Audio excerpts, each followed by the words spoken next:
Hello everyone. So my name is Brian Perez. I would like to talk to you about southern pudus and Sioux, the Pudu Puda. These are very small creatures, you could say. On the top right image, right here, they are very cute and they are small in nature. The adult and the fawn right here in the bottom right.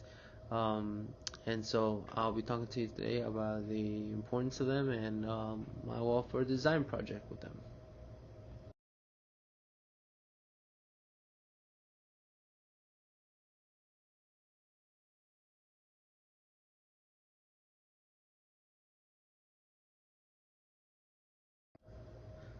So just to give you a little brief description about the behavior and conservation of the sunken pudus, right here it shows that they are near threatened.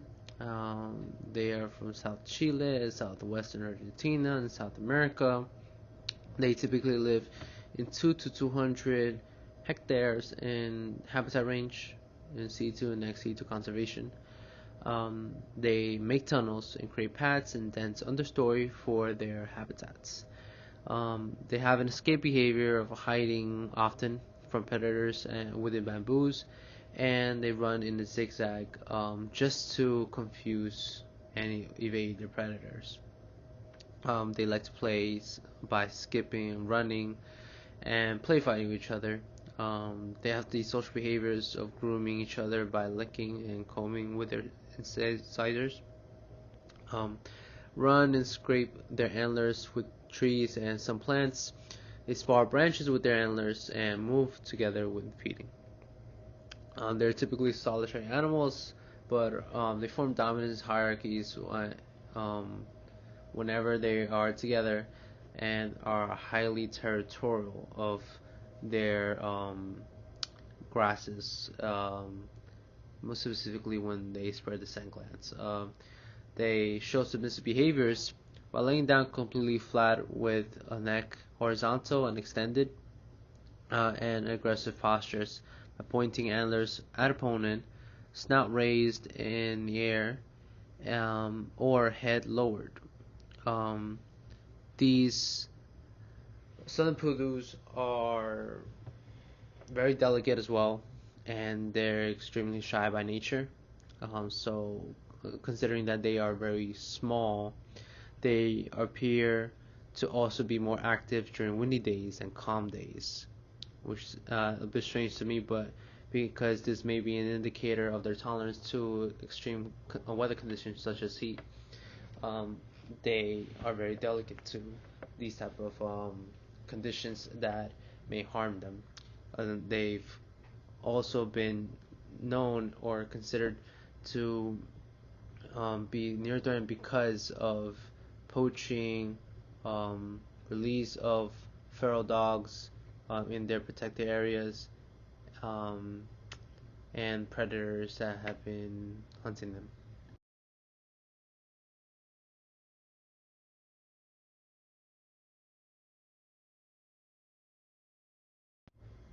So just to come back about saying that they are shy in nature, um, their enclosure right now shows that they currently live in with bamboos, logs, few understory plants, glass cover view, and they are kept at two ratios of one male and one female.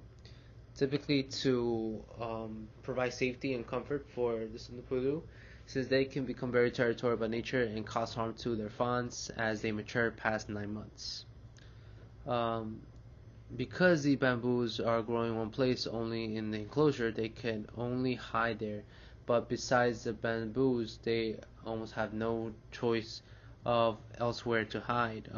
They are limited by where they could hide.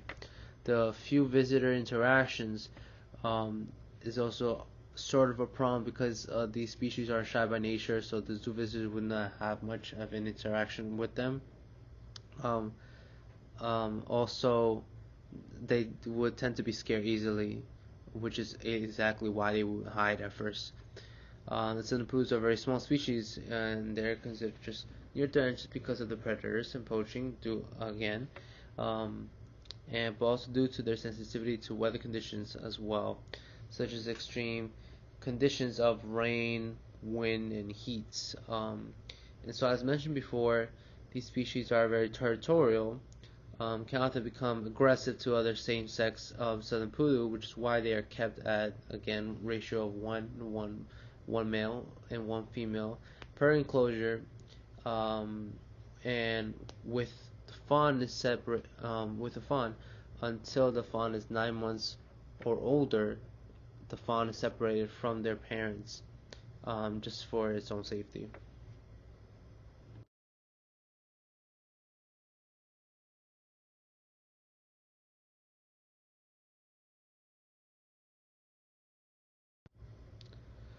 And now talking about the redesign, right here, I'm trying to show you that I plan on redesigning the zoo's enclosure of the southern Pudu, with a river that's creating going straight down the middle of the enclosure, because the southern Pudus are sensitive to extreme weather conditions. So when it gets too hot, they can drink or dip into the river to cool themselves off. The river that they will go through, as you can see on the top right image right here, where you will see other animals as well and a lot of vegetation around. It's actually pretty ideal because what I plan on doing with the river is it working as an irrigation system to plant the various vegetation that is needed for the southern pudus. So I'll come back around with that. But next I want to talk about is the shelter with access to outdoor runs. The shelter will be placed somewhere in the back of the enclosure or near ends of the pillars, which I'll talk about soon enough. So they will be given a chance to hide, and it will provide shelter for them whenever they would mostly need it from extreme weather conditions, such as wind, rain, heat, or snow.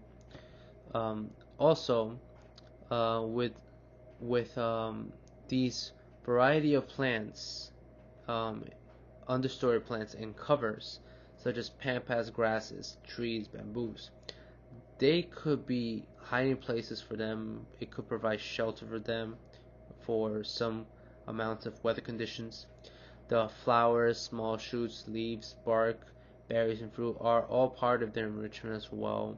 It's for them to browse because these sunpudus are mostly browsing, not grazing. Um, as well, these this vegetation is provided for the introductory species as well that are coexisting with them. These introductory species that coexist with them in situ and ex situ conservation is to represent and educate the public about these species within the enclosure. Um, it will be to provide vegetation, and not have such a limited supply of food or space for the southern pudus, even when other species are there as well. Again, these are one ratio of 1:1, which is of one male and one female pudu in the enclosure, excluding other species that are living with them as well, which are not the conspecifics, but these are species that coexist with them in the wild. Um, and this would potentially reduce the territorial behaviors of the southern pudu, because with the various covers and vegetation provided, I'm not saying that I'm providing just more of vegetation for them to be able to thrive, or in other words, not thrive but live comfortably, or to improve the welfare, to make it more positive. I'm just um, giving the idea to provide certain amount of or certain plant species or vegetation that will be centered within their enclosure, just so they are able to um, see and interact with the zoo visitors. We want to have the zoo visitors actually find and see the southern pudus and vice versa. So with this idea, it would most likely reduce the territorial behaviors because it gives them more of a choice. Um, it will be enough to time also to separate the male and female from their fawn when the fawn is growing up past 9 months, to reduce the group aggression and inbreeding and resource guarding, which is another factor of territorial behavior. These available vegetation gives them more of an opportunity to rub their antlers and scrape their teeth on some trees and plants as well. The shelter, again, is just for extreme weather conditions, and as the river flows into the closure, it would in a way help us with just keeping the plants alive, healthy, and grow so they could be fed on. So with this grass and vegetation spread around the paddock, it's an ideal way to help keep the enrichment going for the southern pudus without having so much of the zookeepers doing so much work. Even though the work is greatly considered, this provides an easier way for them to do various tasks, as well as giving the southern pudus an opportunity to spread their scent marks around the different covers and in different areas of the enclosure, because having bamboos all in just one place is not such an ideal place for them to hide all the time. You want to have it spread out in different areas within the enclosure. So this other idea that I'm thinking about, which are the pillars you can see on the bottom right, they will be covered in the glass enclosure with the pillars in between, and the pillars would have this attachment gauze on the gauge on the bottom left image. This is just so the zoo visitors are able to insert some branches through the holes attached to the pillar. So these gauges will hold the branches, and it doesn't have to be just branches with leaves. So it could be bark, it could be with berries or fruits, just enough food that would enrich the southern pudus. And this type of enrichment will be will be helping out the southern pudus to get more comfortable. Of course, at the beginning they might startle, they might run and hide, but considering that we have a lot of vegetation and tall trees, grass, pampas grass, and bamboos, and they will be spread out, it will give them more of a chance to hide and choose wherever is closest rather than just one spot where they will always hide. And along with this, the branches will be a creative way to have the zoo visitors feed the southern pudus without having them startle and escape by just holding it from the hand. So it would be provided indirectly rather than directly by giving the southern pudus more time to get comfortable walking around or approaching the pillars with the branches or food, so they could browse there. And it will be provided whenever the zoo visitors would want to give them food.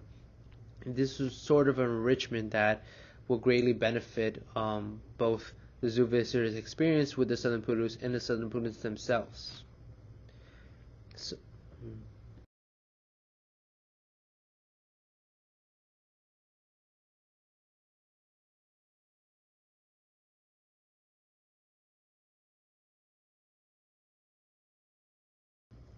So along with this, you can see this is my reference page filled with all the scientific articles to help me in